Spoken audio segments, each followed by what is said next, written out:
Ayun guys, magandang umaga sa ating lahat. Isang mapagpalang araw na naman at tayo mag-uumpisa na naman ang ating fishing vlog. So, tayo magse-setup ngayon. Nandito tayo sa malapit sa tulay. Sa mga malapit dito nakakaalam, alam nyo kung saan to. So, ayun, tayo magse-setup na ng ating bingwit. At ayan yung ating pwestuhan. Yan. So, bago ang lahat, intro muna tayo.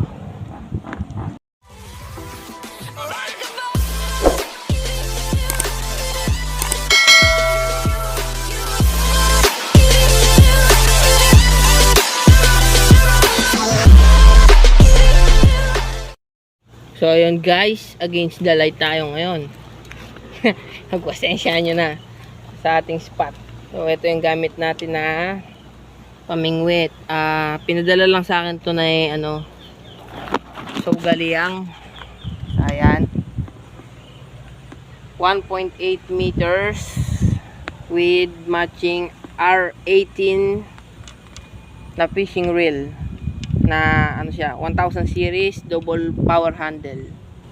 Yan. Salamat sugaliang. Yan. Tetestingin natin ngayon. So, tara.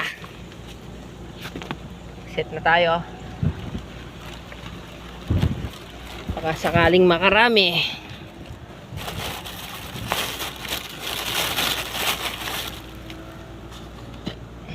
So, ayan yung pahay natin bulati guys.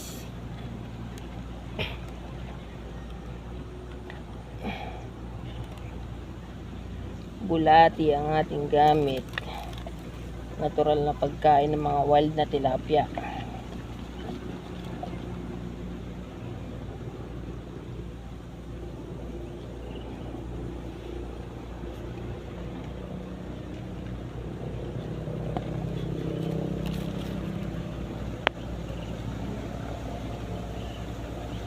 Uy, patalon-talon pa.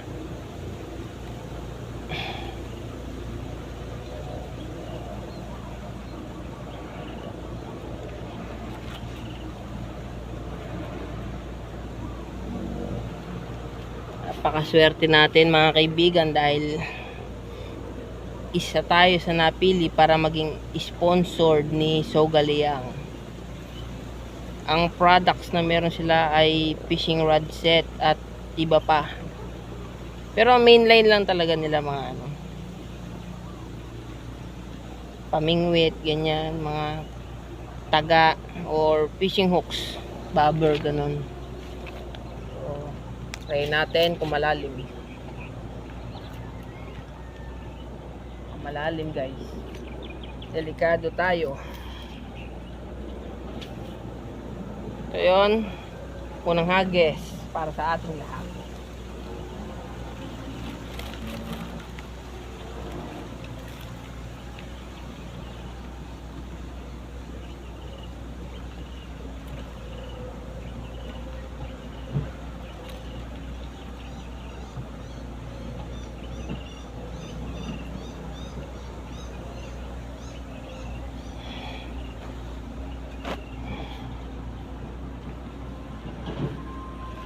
So ayun, pagka bago, niingatan Yan, nakaposisyon na tayo. So isa lang pala yung dala natin ngayon dahil naglakad lang tayo, wala tayong service. Medyo malapit lang naman kaya nilakad ko na lang. Magko-commute ka rin siguro mga 50 pesos din, sayang, diba? So ayan, nakapwesto na tayo. Maghihintay na lang tayo ng huli.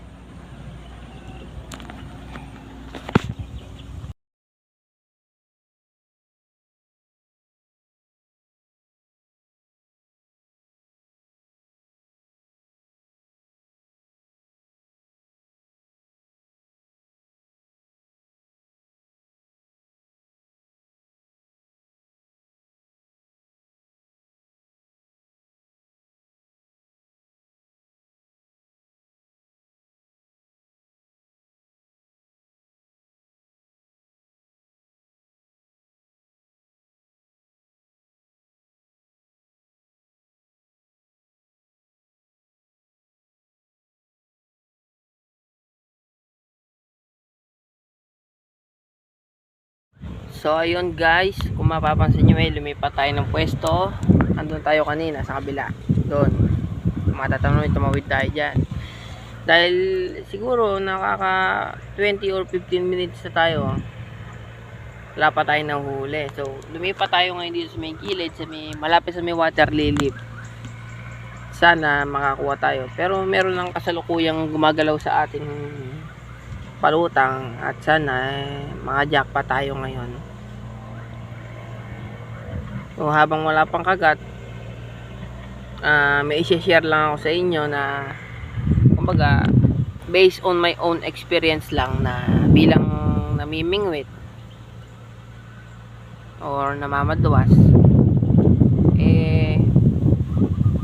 ano ba yung mga dapat na gawin kapag namimingwit tayo bago tayo tumautaw ng ating bingwit. So base kasi sa akin, ang una kong ginagawa, kinakapa ko muna ang kanyang lalim. Napakahalaga nun.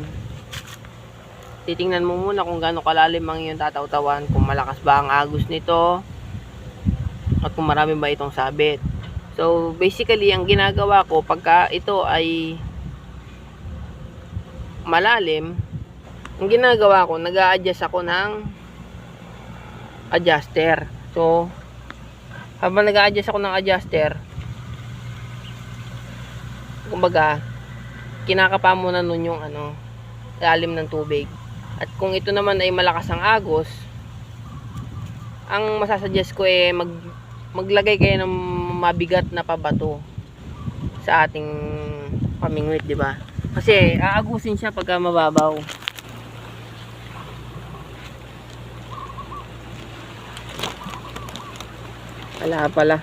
Kala ko meron na.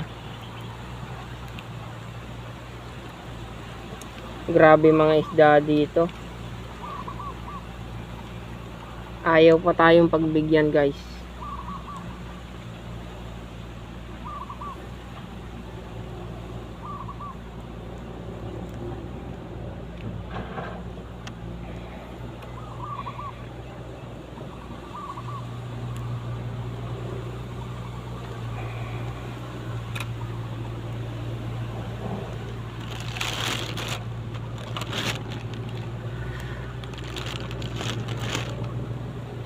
So ayun, mabalik tayo sa topic natin na usapan kung ano ba ang ating ginagawa pag tayo namimingwit or basal pa lang tayong tataw-taw sa isang lugar.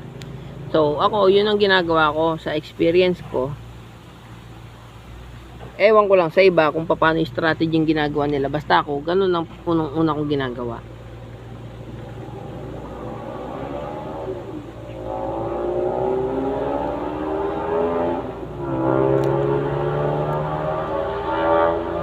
Mag-isa nga lang pala ako ngayon dahil wala yung kasama ko talaga namimingwit, yung aking kabady. Lagi pag namimingwit ako, kasi may trabaho siya ngayon, kaya ako lang mag-isa. So ang gamit namin service pag napupunta kami dito ay yung kanyang motorcycle na sidecar. Ngayon wala siya, so naglakad lang tayo, siguro mga din to, may 1 kilometer din yung nilakad natin.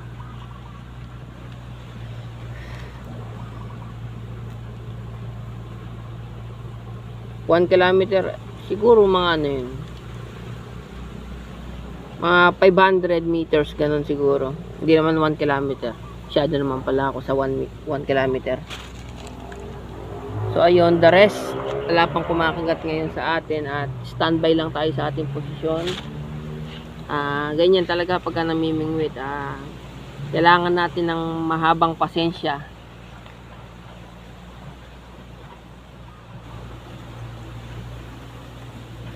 Pasensya at konsentrasyon ang kailangan dito guys. Pag namimingwit ka, bawal yung mainipin. Kasi pagka nainip ka, talo ka. Maglilipat-lipat ka lang ng pwesto, wala ka mahuhuli.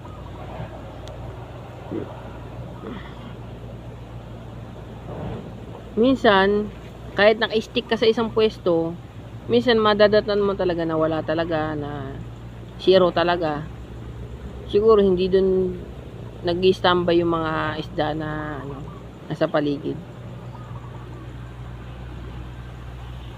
Ako, ang ginagawa ko naman pagka ganun guys, lumilipat ako ng pwesto pagka alam kong walang kumakagat, hindi nagagalaw yung bulati ko sa taga. Pero kapag ang bulati ko ay nababawasan, or let's say pag tinaas ko na yung aking bingwit at nawala yung bulati, it means may kumakagat. So kalimitan na nahuhuli kasi dito mga tilapia, ganyan. Kung tawagin sa amin ibang isda, roho, ganyan. Kanduli, ganyan. Bulig or hito, ganyan. Meron din mga burasi or mga karpa. Sa ngayon, maaga kasi tayo nagpunta. Alas 8 pa lang tayo eh. So, kumbaga magpapakagat pa lang tayo niyan. Basal pa lang. Kaya konting hintay lang. Tulad nga na nasabi ko kanina, kailangan natin ng mahabang pasensya dito.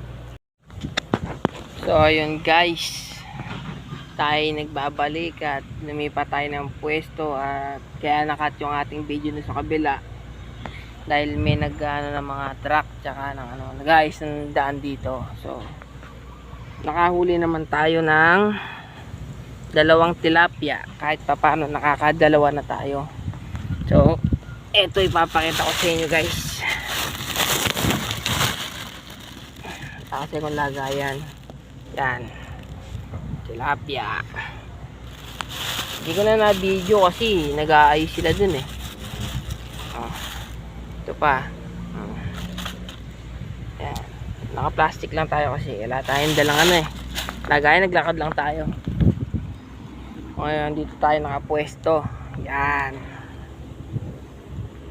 makikita nyo medyo masukal pero may maluwag naman na space.